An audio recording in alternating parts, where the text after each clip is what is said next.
Jimmy, I believe when you and John Bonham and John Paul Jones and Robert Plant first got together, you did a Scandinavian tour and you were billed as the new Yardbirds. Oh, that was in the very early days. Yeah, that's right. Well, it's just that I was attached to the Yardbirds, you see, and at that particular time, it was better for the promoters to get more people in, you know, if they used the name Yardbirds, as opposed to Zeppelin, which meant nothing. At least Yardbirds meant something, you know, there'd be one in every sort of 50.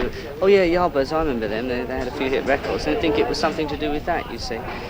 Then after we did that, well, it was only sort of a week's tour, we decided straight away to call it Led Zeppelin and kick all the Yardbird things right out, all those sort of tie-ups with that. Because we just felt that it merited more than that, you see. The music did, and that was it. But you see, promoters weren't willing to take that chance, you know. What can we look forward to as far as your music goes during your concert tour of Australia? We're sort of into a lot of things and try and present as much as we can, really. You know, it's not always easy, but trying to just give a cross-section of what we do and what we've done. That's basically we do a short acoustics section where we try and show people that we're not a bunch of Aries only, you know. Well, a lot of places, you know, the dreadful thing was when we started, all these other groups sort of going on like Black Sabbath and Grand Funk, and everyone was sort of lumping us in with them for a short while anyway, and then they suddenly realised that there was a bit more to it than just that, you know. At least I hope so, anyway. I mean, I know what we're doing, and we all know what we're doing. The thing is, we don't really care about anything else, really, anybody else. Do you reckon that releasing a Whole Lot of Love from Led Zeppelin 2 as a single became a problem for you because it was a super hit all over the world? And were people like expecting another Whole Lot of Love when the band went in to record again? Not really, because it wasn't as though... I mean, there are some groups that put a single out and it kills them. A good example of that is Procol Harum, who have made some fantastic records like Sailor. I don't know whether you ever heard that. You know, I put that on at home, you know, just a little while ago after not hearing it for a long time, and I just sat there riveted to the seat and just wondered why they weren't acclaimed as one of the best bands going, you know, because it's just amazed me. But I don't know what happened with them with their single. It was just, you know, everyone thought it was a high. But you see, we didn't put that out for a long while, you know, and it was pressure. No, we don't want it out. No, we don't want it out. But in the end, we said, I'll put it out. And that's all there was to it. And I think people knew that. Jimmy, I know it's probably a pretty hard question, but what would be your personal favourite tracks from the albums you've recorded so far? Obviously, you like more than others. You know, there are some that when after the records come out, you hate them, but others in the group say, no, it's good. You know, I think "Stairway to Heaven" is the epitome, really, of what we're up to. That's about the best one. On the first LP, I like "Baby, I'm Gonna Leave You" for the atmosphere. There's a lot of space on that as well. That was a lucky one for the mixing, you know, the general, because that's what you're after anyway. It's just the atmosphere of something. Dazed and Confused. Then on to the second one. Obviously, Whole Lot of Love. That was a nice one. Third LP, Friends. Actually, there's more on the second LP, but. Really, I ought to tell you what I don't like, because there's only about two. Living, Loving, Made about the only one I don't like, and apart from that, you know, everything's right. You know, it's all in a pattern, really, the way we work. Jimmy, could you tell us just a little bit about what motivated you to write the Immigrant Song? Oh, I'll let Robert tell you about that. Well, you'll really have to ask John. No, I'll tell you. Being as I know you. No, what happened was we went to Iceland, and it was one of those times where you go to bed at night and you don't go to sleep because the daylight's still there. You know, it was a 24-hour day, and it was just an amazing hue in the sky, and it was one of those things that it made you think of Vikings and big ships and John Bonham's stomach and things like that. You know, so there you are, Immigrant Song. Yeah. Now listen, can you tell us what Black Dog's all about? It's about a dog that was 14 years old. An old Labrador. Yeah. Well, you see, the thing was we did some of the tracks from those LP at a big house with a mobile recording unit, a truck that actually is a Stones truck. But there used to be a team of dogs actually. There were a couple of lurchers and this huge great Labrador that used to sort of, it looked as though it was grinning at you, so it would bare its teeth, but it looked like a smile. And we used to pick it up and play with it and everything. And apparently it was the most ferocious dog that was renowned for biting everybody, you see. And they couldn't believe that we'd even been near it, you know. So anyway, it was just cool. It was one of the first things that we started to do at the house. First riff we started to play, and we just called it Black Dog and it started. That's right, isn't it? Yeah. He used to go up the garden for a walk, and he'd find he couldn't get back, so we had to carry him back, you see. He was really doddled, but he was an amazing character. So that's it. But he didn't sound like anything on the lyrics at all. He wasn't putting it about. Yeah, I don't know whether you have or not, but it's been good as that. Bronya Stomp off Led Zeppelin 3's got a pretty unusual title, which most of us Aussies usually mispronounce. What's it all about? Well, it means the golden breast.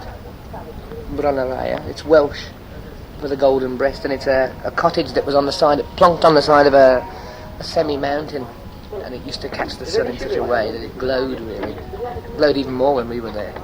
And apart from that, it's got nothing to do with it. I thought it was about a blue-eyed mole. Yeah, it's about a doggy. Have you seen a picture Man's of a faithful dog? companion. That dog I've got, the one with all the hair. Perfect fairy. He's a real car, isn't he? Do you think the band's absorbed any musical influences from any other groups or solo performers? Don't know, but we're not influenced by anybody else. Can I have one of these? Oh, I don't. I don't know. I think each one of us has got really wide and varied tastes. You know, I mean, for instance, things that John Paul Jones might like, I probably won't, and vice versa. Things that I'm really enthused about, he might not like. Exactly the same with each one of us. We've all got our own separate things. I suppose in the beginning, having played with the Yardbirds, that was obviously in me. You know, it's worn out now, sort of thing. You know, but but obviously, you know, it was like sort of 6 months after that or whatever that this group was sort of going, and obviously there was quite a bit in me for that. But I suppose everybody else had their last influences in them as well. I mean, Robert had his own group.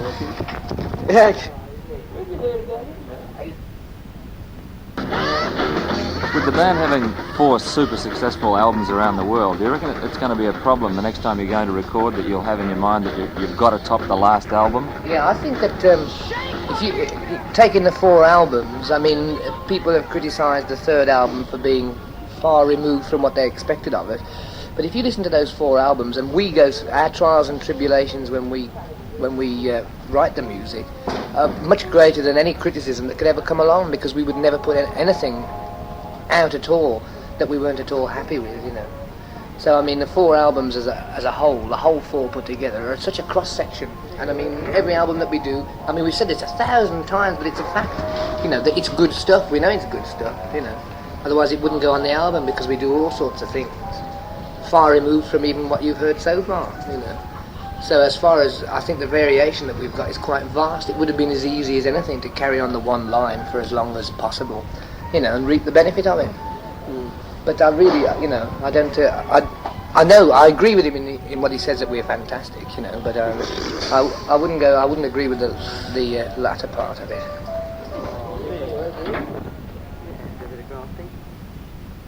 Jimmy, back to you. What had you been doing before you joined the Yardbirds? I've been a session musician. You know what that is, do you? Yeah.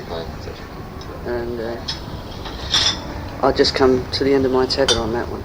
And anyway, the opportunity came up.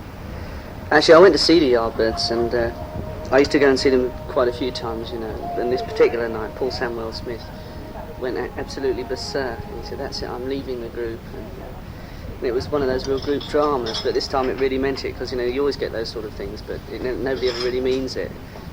But anyway, in this particular time, he really meant it. And they were really stuck, because they had about 3 or 4 dates right in front of them, and nobody to sort of fulfill the role. So I said, well, I'll play bass. I've never played bass before in my life.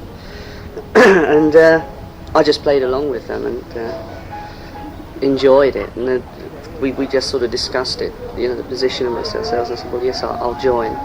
But obviously not on bass. So Chris Dreyer learnt the bass and took over, and Jeff and I were playing twin lead guitars.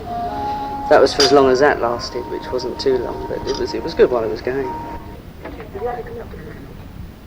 Yeah. Listen, I believe you had a really big hassle once with a chick when you went to Germany about the name Led Zeppelin. I don't quite remember what her name was now. She called herself Baroness Zeppelin, didn't she? Baroness von Zeppelin. But in fact she was a usurper, they told us after. Somebody who was a real authority on Zeppelins. You know, I forget who that was even now, but he'd collected pictures of Zeppelins and film footage and all this sort of thing for years. And he knew this woman and he said, oh, she's not even a blood relation. She just married into the family. It didn't amount to anything, did it? No, she just lodged a complaint at the City Hall of Justice or whatever. Nobody paid very much attention to it, to be honest with you. Oh, I know. Yes, I do remember one thing. She appeared. We were supposed to be doing this television show, and on the very few occasions that we've ever done one, actually, but she appeared and. We were talking to her and she was, you know, she said, oh, they're really nice people, you know. And she went into the studio and you know how they set things up to sort of interplay, like sort of shots of photographs and things like this. They had the first LP cover, which is sort of one of the Zeppelins crashing into a pylon, you know, graphically illustrated. And she saw this and went absolutely berserk. She went mad, you know. Really mad. Screaming Monkeys, wasn't it, or something like that? After that, yes. From Polite Young Gentlemen, it was a band of Screaming Monkeys. How come you came to call the group Led Zeppelin? Well, it was originally for a group, can't say it fast. It was originally for a group that Keith Moon was going to start with somebody else, with a band of musicians that made the record Ex Bolero. And it was just too impossible for words, the personnel in the band. And it seemed a good idea a year later.